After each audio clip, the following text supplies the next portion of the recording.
Hey guys, and welcome back to this channel. In this video I'll be showing you guys where you can find day 6 of the turkey hunt in Brookhaven.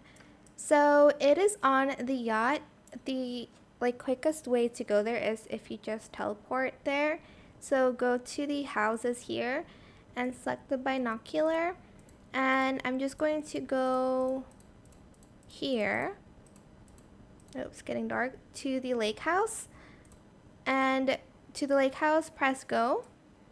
And as you can see, you are instantly teleported to the yacht. You're just going to go up these stairs and go up again. And you'll be able to find the turkey here.